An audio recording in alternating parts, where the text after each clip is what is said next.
ถอกใส่จากโลดงุมคุ้มโอ้ยยังอีกสุดหนึ่งพูนแบบสุดออลามเอาอีกละสานาเขาได้กว่าหายได้นี่โอ้ยคนรอก็เอาออกลงออนไลน์เนี่ยแต่ว่าคาราบิดบ่มีผู้สาวอันน่ะผู้บ่าวผู้แก่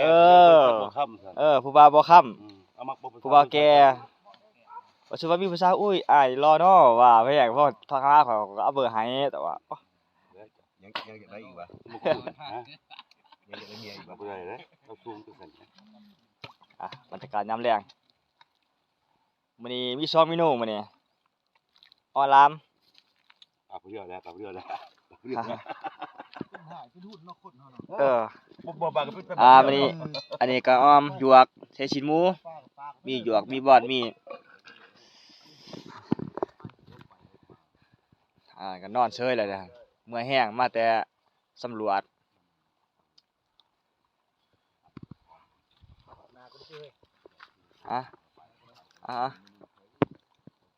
โอ้ของแท้ได้หัวหน้าใหญ่เพิ่นมาแต่สำรวจเมื่อยแห้งเพิ่นว่า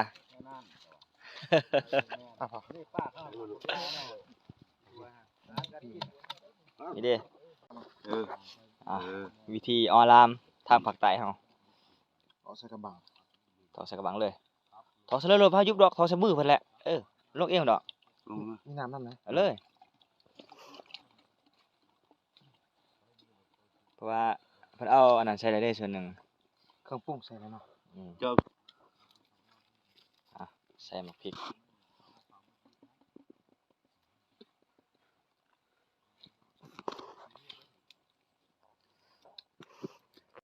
เตาอีตาเตาอ๋อลำเตาวะก็หอกเอากันนี่เตากระหอกเป็นเนี่ยแสบหน่อยเบิ่งเตากระหอกที่เราโอ้เตากระหอกที่รอเนาะ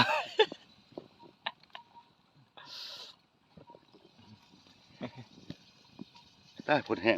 หอมหาเนาะผดโอ้หอม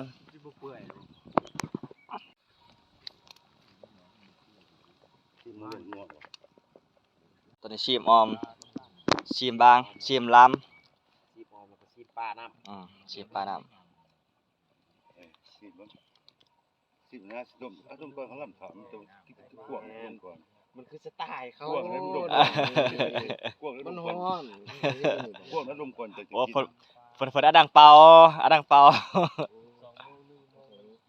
มันบ่แม่นบักนัวอยู่เทิงเป็นนัวมันพัดลงบ่มันขนาดนั้นเอาอีกรอบนึงสิ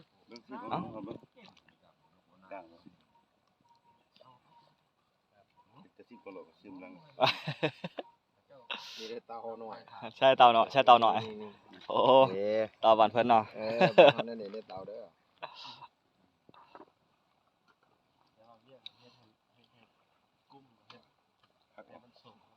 คมดีว่ะอำลำมันต้องสั่นพอดีเนาะปะเกาะหยดไว้ทำหยดไว้นั่นนะตอนนี้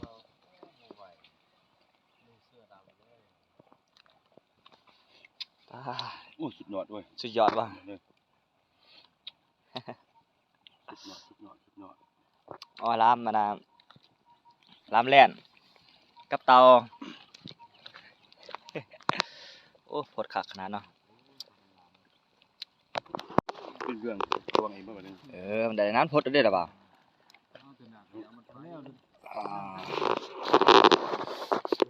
ชิมไปโอ้จ้ะชิมเอาลามหอมคักขนาดนี่พดบกเลยนี่คือแห้งมันแห้งมันนี่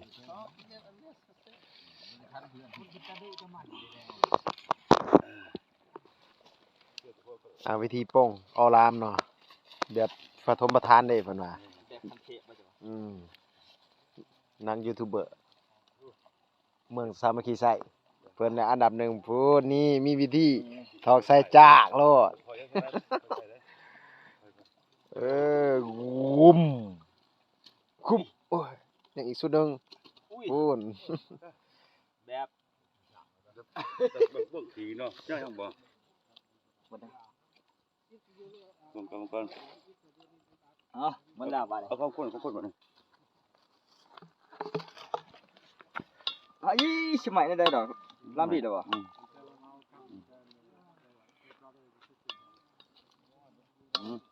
โอเค โอเค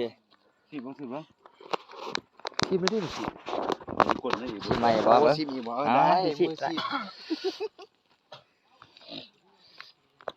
ก็บ่เสียบเขา